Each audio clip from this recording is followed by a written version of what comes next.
Olá, boa tarde.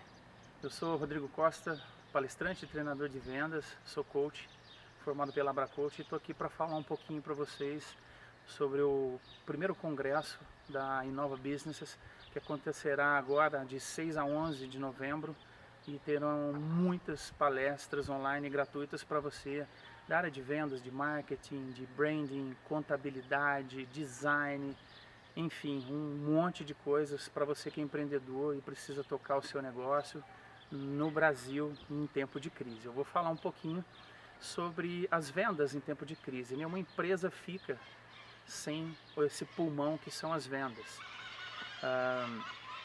Imagine vocês que no comércio, nos últimos 2 anos, foram demitidas mais de 360 mil pessoas e mais de 200 mil lojas, mil comércios, na verdade, foram fechados, tiveram as portas baixadas. Se a gente juntar essas pessoas de mãos dadas, dá para fazer uma fila de São Paulo até Uberlândia. Imagina o impacto disso na sociedade brasileira. Mas eu convido vocês a responder 3 perguntas que são essenciais para que a gente aprofunde um pouquinho mais a respeito, acerca dessa coisa crítica que é a crise e as vendas, o papel das vendas na crise. Será que realmente todas essas pessoas que foram demitidas estavam realmente capacitadas para estar onde elas estavam, vendendo, atendendo pessoas? Será que todos os empreendedores que estavam ali, que baixaram as portas, realmente eram pessoas preparadas com visão moderna o suficiente para tocar um negócio centrado no ser humano? Será que a crise realmente foi só ela a culpada por fechar todos esses comércios, todas essas empresas no Brasil nesses últimos 2 anos? Eu, particularmente, Rodrigo, acredito que não. Mas eu convido você a pensar um pouquinho mais sobre isso e a gente conversar um pouco mais a partir de agora sobre o que fazer durante a crise para vender mais um pouco. Algumas pessoas até se perguntam, estão com medo da internet. Como diz uma matéria da Harvard, é importante a gente entrar agora no physital, que é o físico e digital. A sua empresa já está digital? Ela não precisa deixar de ser o que ela é, uma empresa física, de loja, de rua, de bairro, de shopping, para ela ser digital também.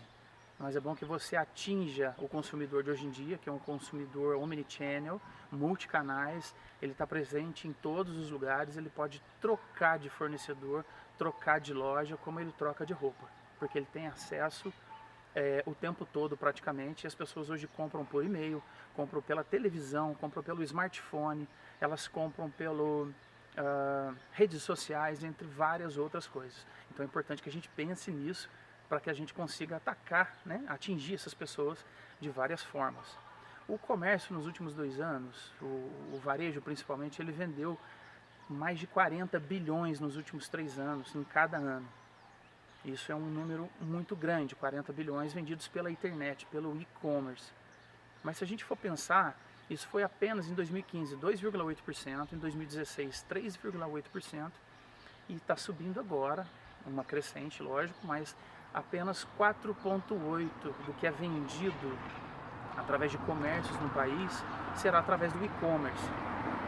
Os outros médios 1,5, 1,6 trilhão de reais são vendidos em locais físicos, com pessoas, conversando com pessoas, um contato mais caloroso, mais humano, e as relações, sejam elas B2C, B2B, elas se dão entre humanos. Então a gente precisa colocar o humano no centro dos negócios. Tudo isso ainda a gente tem que atentar também, por exemplo, cerca de 35% do que é faturado nas empresas poderia estar perdido.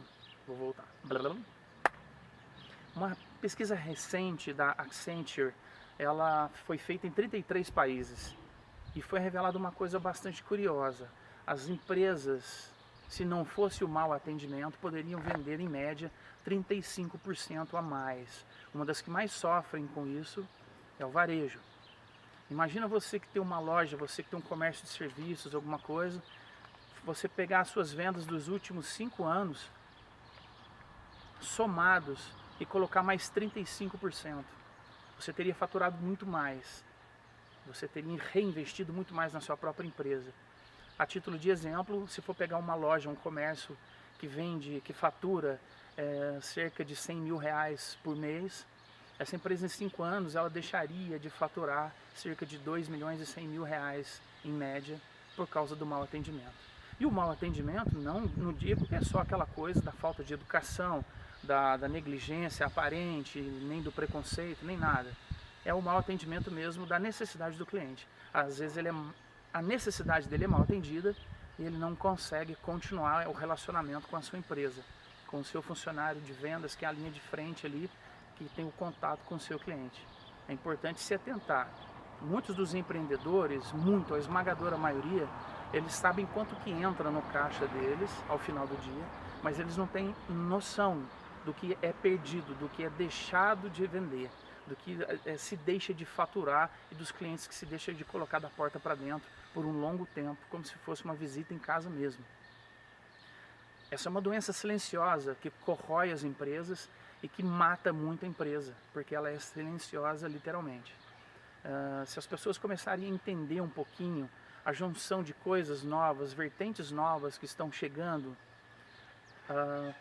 muitas pessoas aqui no Brasil, por exemplo, quando eu converso, isso até mesmo em grandes centros, elas têm dificuldade de entender ou de conhecer essas correntes que estão chegando, de metodologias ágeis, essas sprints de startup.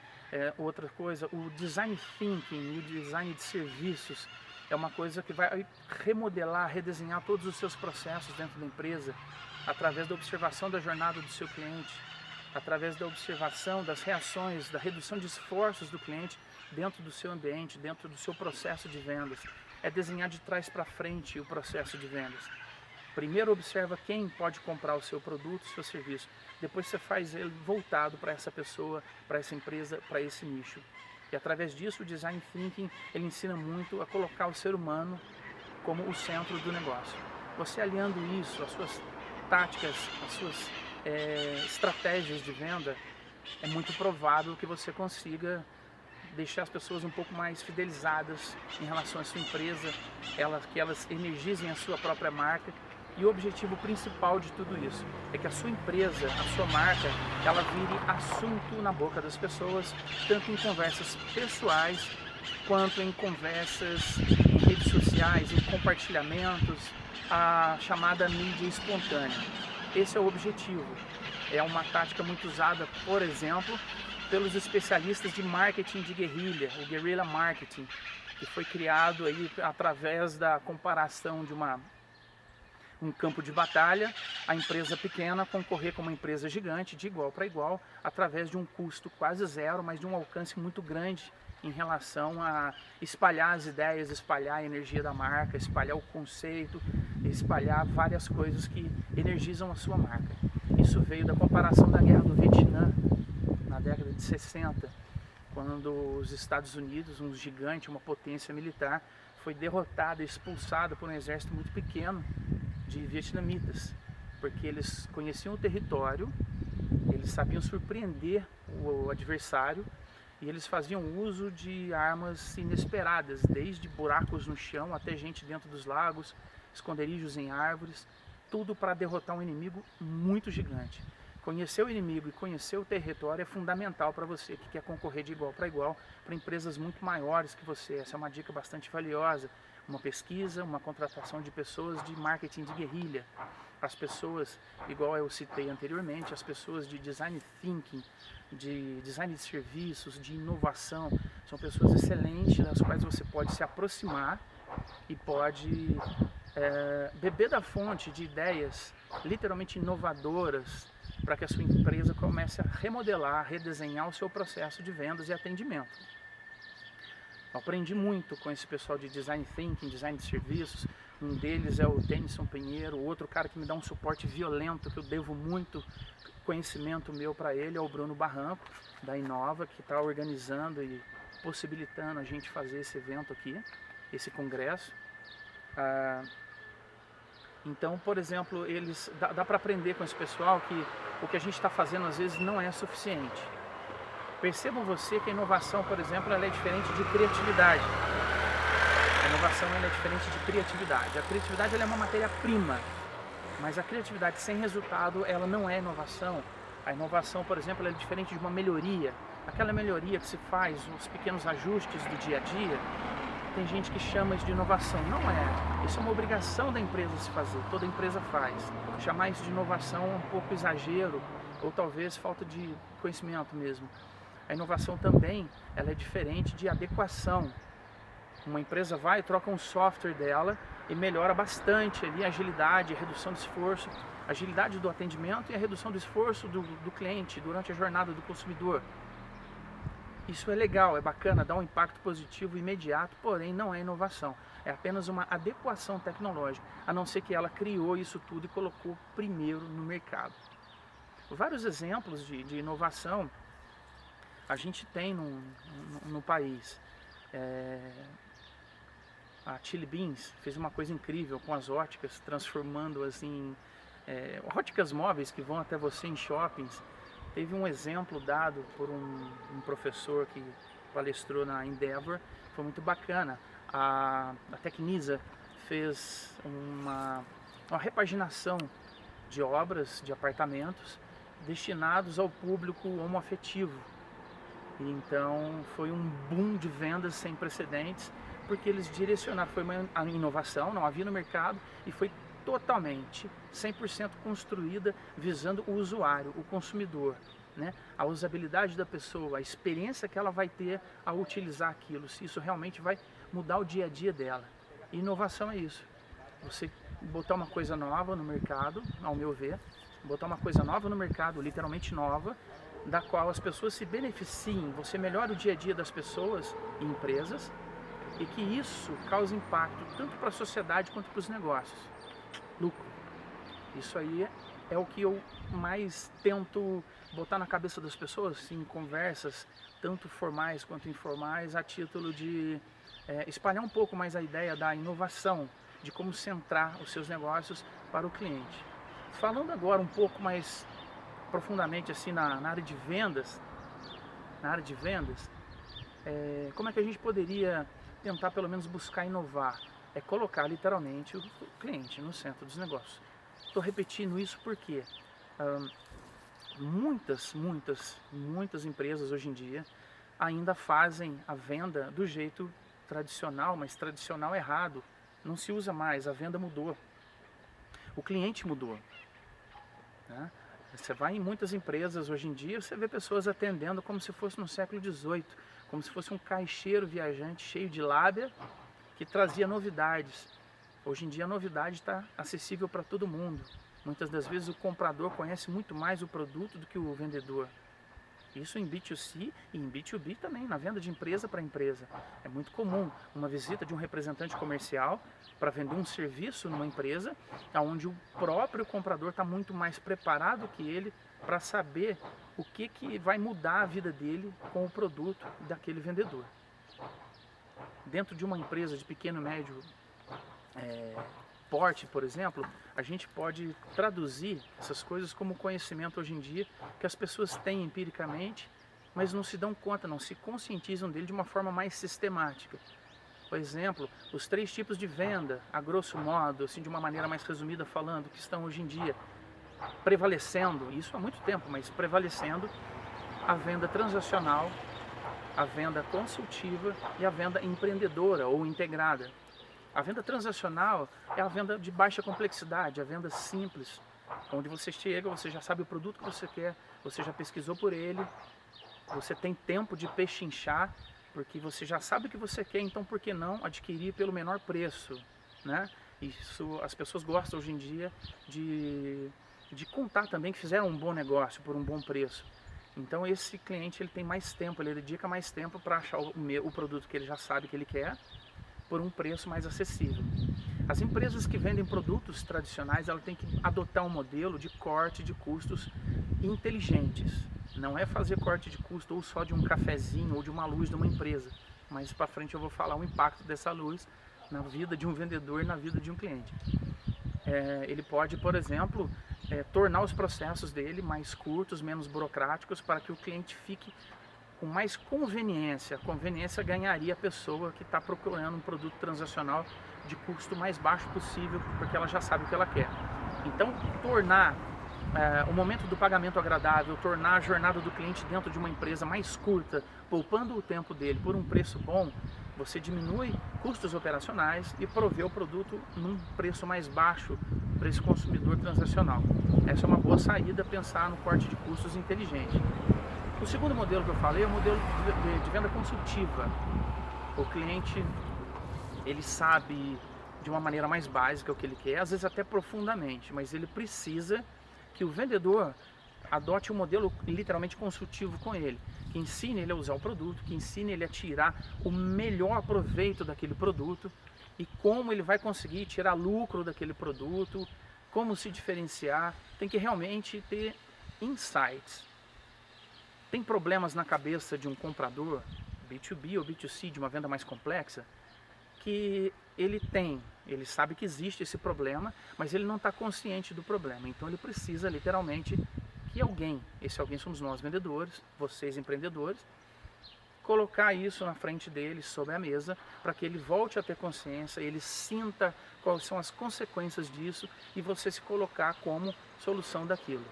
Isso engloba uma venda consultiva, onde o cara tem mais tempo para te ouvir, ele pode até pagar mais pelo seu serviço ou seu produto, desde que você apresente insights para ele. E o terceiro modelo é um modelo muito mais complexo, que é a venda empreendedora ou integrada. É a venda de empresa para empresa, mas, por exemplo, fusão e aquisição de empresas, onde duas empresas se fundem e antes que isso aconteça, a negociação, são grandes negociações entre equipes. E não dá nem para saber quem que é do marketing de uma empresa, quem que é do marketing de outra, quem é do financeiro de uma ou de outra, quem são os vendedores e compradores. Porque todos eles ali se fundem também para uma troca de informações, às vezes até informações privilegiadas ou sigilosas, que causam vantagem na união das duas. Então essa é uma venda de muito maior complexidade, valores astronômicos, e não existe um consumidor só. Voltando um pouquinho, que eu falei aquela hora da luz, né? Na luz numa loja, a luz num escritório. Todo ambiente ele tem que ser preparado para receber a pessoa que vai ali. Igual quando a gente está na nossa casa, você está na sua casa e você vai receber uma pessoa. Normalmente a gente deixa a casa no jeito, preparada, com todo carinho para receber aquela visita que a gente quer muito. Dentro do seu escritório, dentro da sua loja, dentro da sua barraquinha, do seu quiosque, é a mesma coisa. Você tem que preparar esse lugar para receber o cliente, para ganhar o cliente. Eu costumo dizer que todos esses lugares que são comércio, eles têm os 5 sentidos e eles têm uma linguagem. Através desses sentidos deles, eles têm uma linguagem para comunicar com o consumidor, com o usuário. Então, por exemplo, se você for ver o som em ambientes, há pesquisas não tão antigas que revelam que as pessoas contam que quando elas estão em algum ambiente e a música é bem conhecida, é gostosa, é um hit que elas estão acostumadas, a famosa balada. Na minha época, balada era música lenta, hoje em dia é outra coisa. 40 anos. Então o que acontece? A pessoa entra, você bota um hit, uma música conhecida, que toca o tempo todo. A pessoa ela vai ficar metade, digamos, focada na compra, metade focada na música, porque ainda que ela esteja inconsciente, ela vai procurar cantar essa música, vai mexer um pouquinho o corpo. Se ela tiver de fone de ouvido, então atrapalhou mais ainda. Por quê? Ela está fora do foco dela. O foco dela na sua loja, no seu comércio, na sua empresa é comprar. Então se ela tiver com duas coisas ao mesmo tempo para raciocinar, o ser humano não faz duas coisas ao mesmo tempo. Ele sempre prioriza uma. Então é muito perigoso você colocar na sua loja, por exemplo, músicas muito conhecidas. O cliente vai ficar menos tempo na sua empresa e pode ser que ele saia sem comprar. Então a ideia são músicas similares às músicas conhecidas, mas não tão conhecidas e que sejam, quanto mais calma melhor. Não é depressiva, é calma, tá bom? Outra coisa, isso eu falei um pouco dos ouvidos. Vamos falar agora sobre os nossos olhos, os olhos da empresa. Vamos pensar agora, por exemplo, nos nossos sentidos aqui, sinestésicos, o tato, por exemplo. Uma pessoa que entra numa loja e não se sente instigada a tocar, né, sentir o toque, a textura dos produtos, das roupas, enfim, a chance dessa pessoa comprar cai muito. Por exemplo, Tem lojas mais bem-sucedidas de roupas que elas deixam de propósito algumas roupas amassadas, meio que bagunçadinhas, em cima de balcões. Então a pessoa está caminhando entre as áreas livres do set de vendas, ela pode ir apalpando. De repente ela sente um toque diferente que a agrada, ela pode parar naquele momento e já perguntar o preço, ou pelo menos colocar a roupa e partir para experimentar. Isso aí, a pessoa que experimenta uma roupa chega a 70% a sua chance de vender para ela, só por ela colocar a roupa e ver como é que fica nela. Uma outra parte interessante seria até o próprio paladar dentro de uma loja, dentro de uma empresa.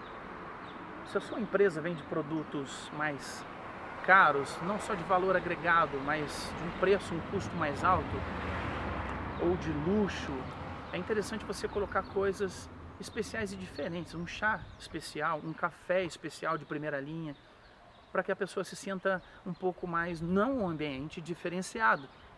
Um exemplo é o nosso famoso e querido chocolate. Empresas que estudam o neuromarketing, por exemplo, que aplicam técnicas e táticas de neuromarketing, eles colocam o chocolate quando os produtos deles são de valor mais alto. O chocolate, ele libera uma substância na gente que é conhecida como a droga do amor, feniletilamina. E quando a gente está apaixonado, né, que é o que a gente sente mais ou menos a mesma coisa quando consome chocolate, a gente fica um pouquinho mão aberta, né? A gente quer agradar a noiva, a namorada e acaba comprando. Isso se dá de alguma forma, em pequena escala, dependendo da pessoa, grande escala, ela pode ficar assim, mais propensa a desembolsar para adquirir. Então esses são os 5 sentidos que toda vez a gente tem que pensar, porque é através dos sentidos que a gente forma, né, o nosso conhecimento, a nossa base, a nossa memória, ela entra tudo por esses sentidos e a gente consegue formar uma opinião, uma memória, uma experiência. Tirando isso, dentro da parte de atendimento, é interessante notar que tipo de linha você está utilizando, ou se você está deixando até correr solto, de pensamento em vendas dentro da sua empresa. É importante porque tanto dentro do varejo quanto dentro de uma empresa que vende B2B, uma venda mais complexa, é comum a gente encontrar, isso aqui no Brasil, já viajei os 4 cantos, conheço gente de todo lado, e é muito comum a gente encontrar pessoas também sem empatia para atender, literalmente zero de empatia, pensando apenas que a coisa é tecnológica, pessoa que não passa a mão no telefone. Gente, dono de um e-commerce, por exemplo, você está fazendo suas pesquisas ali, excelente, muito bom, tem que fazer pesquisa. A pessoa está preenchendo um monte de cadastrinhos, entre outras coisas, mas pelo amor de Deus, passa a mão no telefone de vez em quando e liga para o cliente para que ele fale a experiência dele. Tenta levar uma conversa de profundidade, não só um questionamento, uma investigação policial ali, de pergunta-resposta, pergunta e resposta. Tem um caso muito interessante, que é de uma marca de sabão em pó, que eles chamam de detergente para roupas lá, né, nos Estados Unidos. E essa marca, ela ocupava o primeiro lugar há muito tempo, há muitos anos nos Estados Unidos. E todas as pesquisas de marketing que eles faziam sobre a embalagem, eles sempre saíam satisfeitos, as pesquisas eram sempre muito boas. E foi para dentro dessa empresa uma equipe de design thinking e de design de serviços para avaliar um pouco mais em profundidade como os processos, os procedimentos, o produto, o atendimento, como ele estava indo, se estava ou não indo de encontro aos anseios, à necessidade real dos clientes. O que acontece? Foi feita uma amostragem, eles foram para casa de vários clientes, usuários do produto, para poder observar, fazer observação plena deles em contato com o produto, e passavam um dia na casa da pessoa. E praticamente todas as pessoas que eles foram visitar sempre tinham uma ferramenta, alguma coisa pontiaguda, ou uma faquinha, ou uma chave de fenda sujinha de sabão em pó próximo da máquina de lavar. Ao ser perguntado o que era aquilo, as pessoas sempre falavam, é para poder abrir a embalagem. Ou seja, nem sempre as pessoas respondem em pesquisas o que elas realmente sentem. Por quê? Nem sempre ela consegue explicar o que realmente sente, ou se tiver um monte de câmera ligada na cabeça da pessoa, ela pode sentir uma pressão, talvez, não sei, e falar dentro de uma pesquisa, não o que ela pensa, mas o que é realmente o que é socialmente aceitável. Isso é muito comum acontecer. Então eles acabaram descobrindo que as pessoas faziam a pesquisa, preenchia que a embalagem era ótima, mas na hora de usar o produto, a usabilidade dele deixava a desejar, elas tinham que abrir com a ferramenta. Corrigindo-se isso, eles fizeram uma embalagem bem melhor e eles têm 40% do mercado de detergente para roupa no mercado americano. É um case simples de como perguntar para as pessoas o que elas realmente querem, o que elas realmente desejam, do que elas não abrem mão, do que elas querem que não tenha o seu produto ou serviço. Essas são perguntas simples que em técnicas de venda você aprende, mas basta que você confie em métodos bons de venda, aplique e veja se a sua equipe tem um bom grau de adoção de novos sistemas de venda, de métodos de venda. Às vezes eu vou em empresas e fico chateado que os empresários, eles compram, eles pagam por sistemas integrados, CRM, e eles não usam nem 5% daquilo, porque os funcionários não usam, eles não cobram, isso vai indo, o dinheiro vai indo pelo ralo, e eles não têm o costume de usar os subgrupos, de usar o que o sistema pode fazer para poder gerar mais leads, para poder gerar mais campanhas, mais ações de vendas. Isso é comum. Então é uma coisa bem triste. Então os métodos de venda, eles existem para ser utilizados, empregados. Eu não defendo nenhum método em si. Gosto muito do Spin Selling, estou estudando o Challenger Selling do Matthew Dixon, que também é o livro dele, da venda desafiadora, foi endossado pelo Neil Hakan, que fez o método Spin Selling, que é dono hoje em dia da Hathaway e foi o criador do Spin Selling dentro da Xerox, da Xerox nos Estados Unidos e no mundo. Então, são dois métodos muito bons para vendas complexas, mas é interessante aprender as vendas complexas, mas também aplicar metodologias, testar metodologias, fazer protótipos de atendimento, roleplays, que são simulação de vendas, os teatros de venda com os funcionários. Façam isso, porque o varejo ele é meio abandonado no país em relação a método de venda. O pessoal foca muito na venda B2B, na venda complexa, e a venda de varejo, o vendedor fica literalmente meio ao léu. O que acontece? A pessoa entra numa loja ou entra numa empresa, a pessoa fala, os produtos estão aqui, você dá uma olhada no manual, o preço está nele. Se tiver alguma dúvida, você me fala. E vendedor vende dois tipos de produto, o que ele gosta e o que ele conhece. Se ele ainda não teve tempo de gostar e nem conhece o produto, é provável que ele evite o consumidor, o usuário do produto, quando entra no comércio. Por quê? Porque ele tem medo de que se faça uma pergunta para ele que ele não saiba responder. Ele tem receio de que a pessoa ache-o incompetente. Vários motivos. Aí você entra, por exemplo, em várias empresas, você acaba vendo pessoas que não saem do balcão para atender o consumidor. Você vê pessoas que não vão abordar as pessoas depois que elas já estão há algum tempo em frente às vitrines. Então tem vários motivos, mas isso tem que ser observado pelo empreendedor, pelo gerente da loja, o gestor da loja.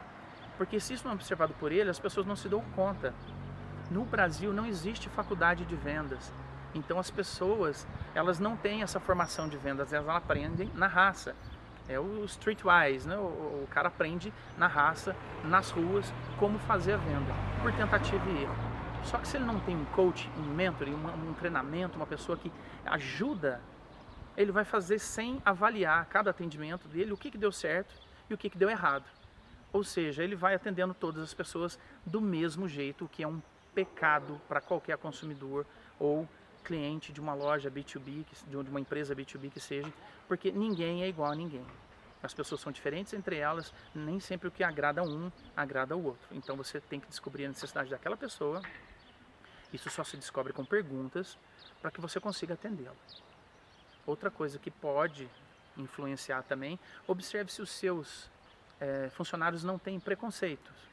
E é uma forma, não é mandá-los embora, mas tenta ser causar um impacto social melhor, deixá-los conscientes do preconceito e dar informação o suficiente que o preconceito não vende, né?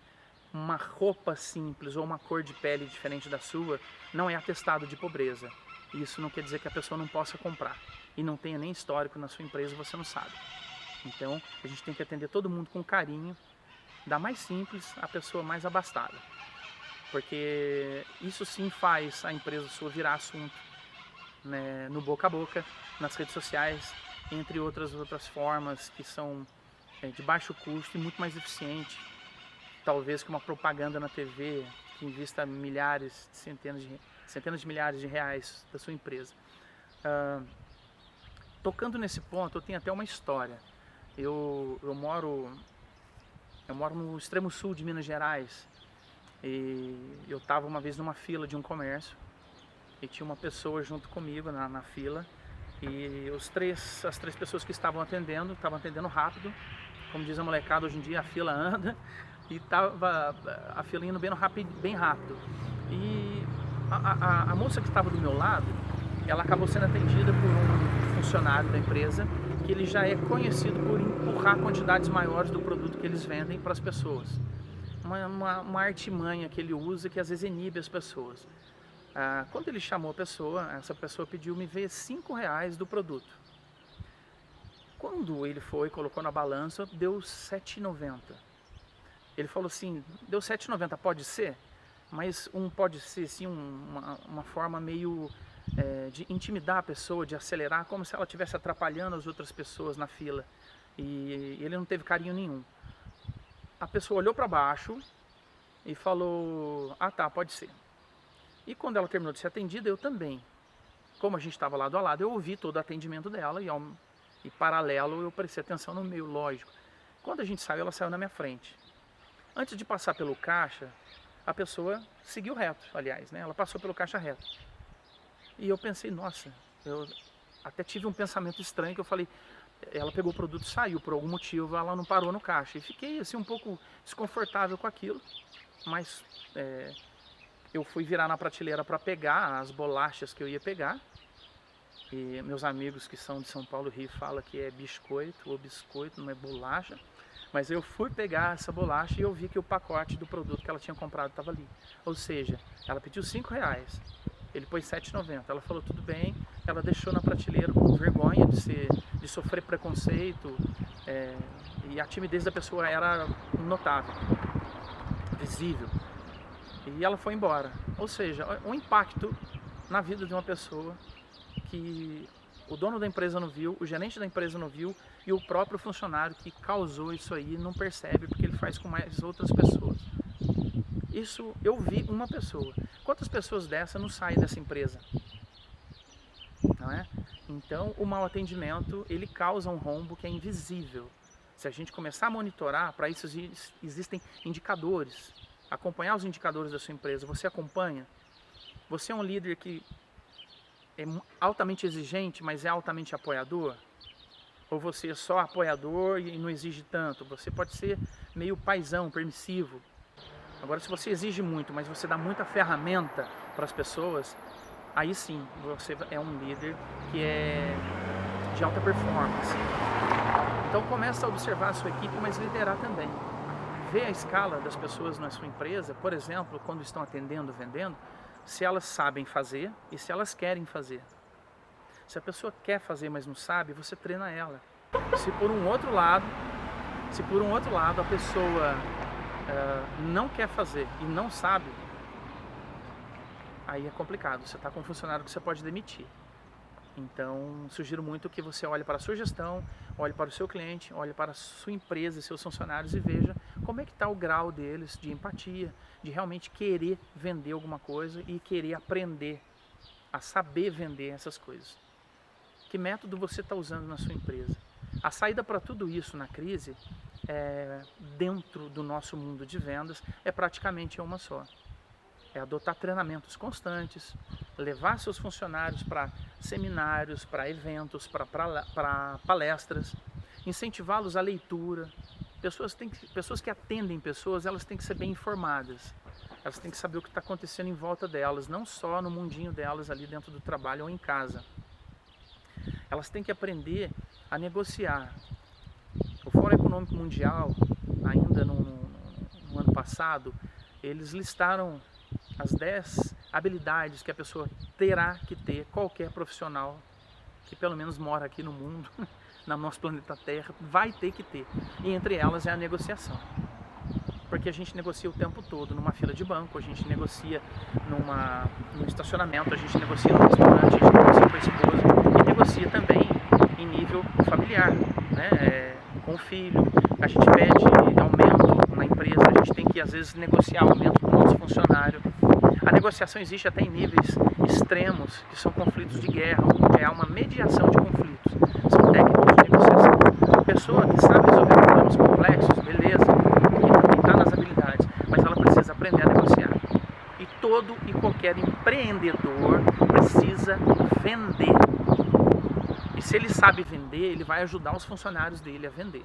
Se ele ajudar os funcionários deles a vender com a ajuda de técnica de venda, neuromarketing, pesquisas confiáveis, boas leituras e fontes, treinamento constante, capacitação contínua, é certo que ele vai fazer uma cascata de benefícios e vai ajudar a sociedade, o negócio dele e os funcionários. Bom, esse é o meu recado. Eu quero agradecer mais uma vez o Bruno Barranco, o Johnny Teles, que estão à frente de um exército aí de cabeças pensantes na Inova Businesses, e quero agradecê-los pela oportunidade, por vocês estarem aqui assistindo, e convido vocês também a conhecer a Vendap, o Rodrigo Costa, que está no Facebook, dá uma olhada lá, pode me acompanhar, tem meus contatos, eu estou à disposição de vocês para ajudar a empresa SUS a contribuir para um mundo melhor, um atendimento mais centrado no ser humano. Um abraço, estejam com Deus e até a próxima.